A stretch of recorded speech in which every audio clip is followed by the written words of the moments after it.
नमस्कार वक्तदाता साथियों। पिछले सितंबर माह से बांसवाड़ा पुलिस प्रशासन ने हमारी जीवन रक्षा का एक बीड़ा उठाया।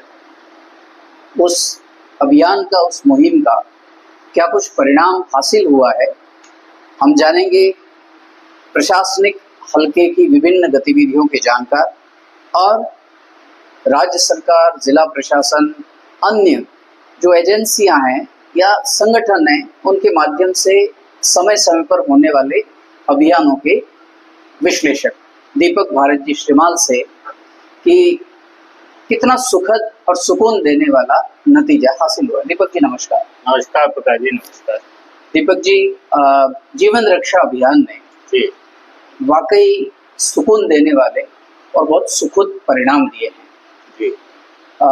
कितना अच्छा भी लगता है और विरोधाभासी भी लगता है कि जीवन यात्रियों का, वाहन चालकों का, मुसाफिरों का और रक्षा का बीड़ा उठाया पुलिस प्रशासन ने। खैर, जिम्मेदारी भी महसूस की। इससे जो परिणाम हासिल हुए हैं उसके बारे में हमारे दर्शकों को बताएं। जी प्रकाश जी, बड़ा अच्छा सवाल किया है, क्योंकि जब नियमों में बांधा जाता है तो आदमी अपने को बंधन में महसूस करता है जी। तो सबसे बड़ी चीज ये है, आम जन, पुलिस का नारा भी आपने सुना होगा, आम जन में विश्वास। तो इस विश्वास को अर्जित करने के लिए ये जो जिला पुलिस अधीक्षक सुधीर जोशी ने पहल की, जो वैसे नवाचारों के लिए मैं उनको मानता हूँ कि नवाचार जो पुलिस महकमे में रहते हुए आम जन को अपना होने का एहसास कराना, मेरे ख्याल से उनकी प्राथमिकता रही है। उन्हें प्राथमिकताओं के चलते जिस चरणबद्ध तरीके से इसको कराया है, उससे साफ लगता है कि आम जन का विश्वास अर्जित करने के लिए, क्योंकि जब आपने देखा होगा तो सबसे पहले चले थे आपके जागरूकता कार्यक्रम जी, उसके बाद में शपथ पत्र, उसके बाद में आपके गूगल फॉर्म आ गए, उसके बाद में नुक्कड़ नाटक और कार्यशालाएं भी हुई। इतना ही नहीं, लगभग 6000 हेलमेट मुफ्त प्रदान किए गए। सड़कों पर रोककर स्वयं पुलिस अधीक्षक लोगों को समझाइश करते हुए नजर आए जी। तो मेरे ख्याल से ये जो चरणबद्ध चला था, इसका प्रभाव होना था और प्रभाव हमारे सामने है जी। अगर आपके मामलों को हम देखा जाए कि सड़क दुर्घटनाओं में मतलब लगभग 20% लोगों ने हेलमेट पहनना शुरू कर दिया है जी। और लगभग इतने ही दुर्घटनाओं में पिछले मई से इस मई तक जो पुलिस का दावा है 19 पर, उसको आप 20 ही मान सकते हैं। तो 20% की इन्होंने जो वृद्धि की है वो अपने आप में अनूठी है। इसी तरह से जो मृतकों की संख्या है उसमें भी पुलिस का दावा है कि 17% से अधिक की उन्होंने उपलब्धि दर्ज कराई है, क्योंकि जो 2025 में थे मृतक, उनकी संख्या 132 थी, लेकिन 2026 में घट के 109 हो गई। तो निश्चित रूप से पुलिस के प्रयासों को सराहनीय माना जा सकता है और ये जो आंकड़े हमारे सामने आए वो सुखद आंकड़े कहे जा सकते हैं। दीपक जी, प्राण रक्षा को लेकर के, जीवन रक्षा को लेकर ये जो मुहिम चली और आपने बताया कि इस मुहिम को कोई अनप्लान्ड वे में या कोई रातों रात या इस तरीके से चलाया, ऐसा नहीं था, चरणबद्ध तरीके से चलाया और ये परिणाम उसी का नतीजा है, उसी का संकेत है कि स्टेप बाय स्टेप चले। ऐसा अमूमन जन जागरूकता से जुड़े अभियानों में होता भी है। पहले वातावरण निर्माण होता है, फिर उनके साथ समझाइश होती है, फिर थोड़ी सख्ती भी होती है। मैं आपसे ये जानना चाहूँगा, हमारे दर्शकों को ये बताएं कि इसमें पुलिस की सख्ती की जो भूमिका रही, क्योंकि भय भिन्न प्रीत होत गोसाई हमारे गोस्वामी जी वर्षों पहले गए हैं, तो उसकी भी क्या भूमिका रही होगी, ये हमारे दर्शकों को बताएं।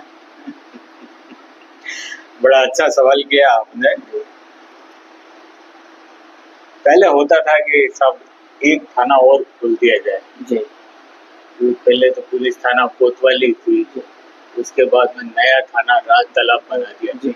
लेकिन अगर जनता की बात की जाए तो ये थाना खुलने से लोग राहत की जगह आहत ज्यादा हो रहे हैं जी जी जी।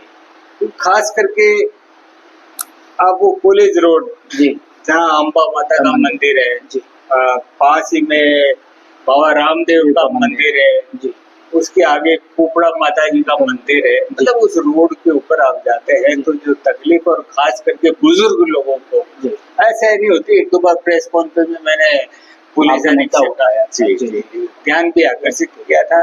अब होता ये है कि गेहूं के साथ धुन भी पीसा जाता है, तो बुजुर्ग लोगों के सामने जो परेशानियां खड़ी हुई, वो कहीं ना कहीं मेरा फिर आग्रह रहेगा, अगर वो ये सुन रहे हैं तो बुजुर्ग लोगों के साथ आपको रियायत बरतनी ही चाहिए।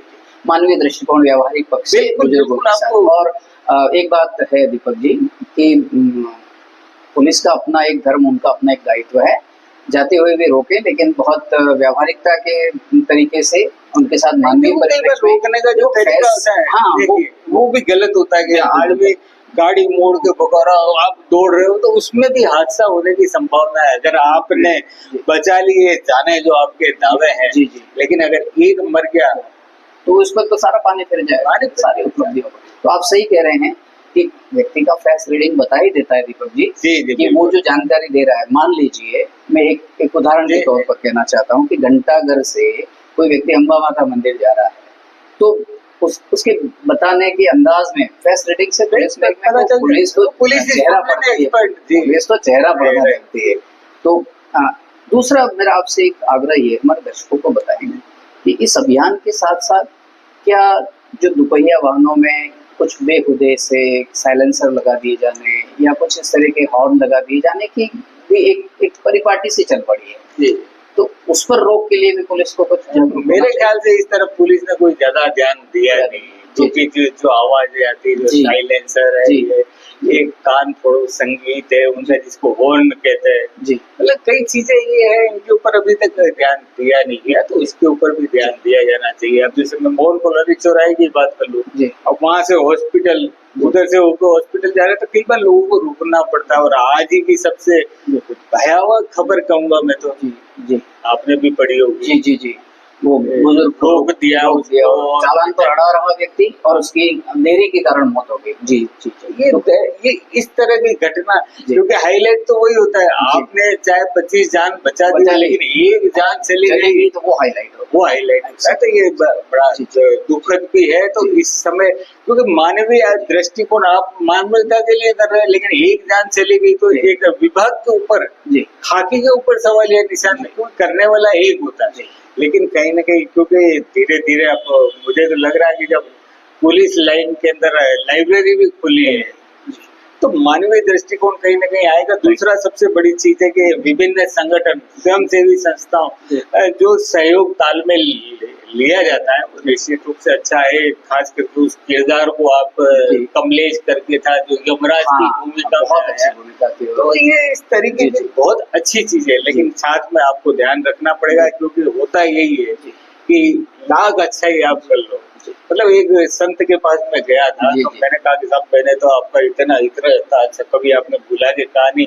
और एक खबर के ऊपर तो उन्होंने बहुत अच्छी बात की कि आप 99 बूंदे दूध की दे दो, कोई मतलब नहीं, लेकिन जहर की एक बूंद, तो वो जहर की एक बूंद की तरफ ध्यान रखना पड़ेगा कि आप पूरी सिस्टम को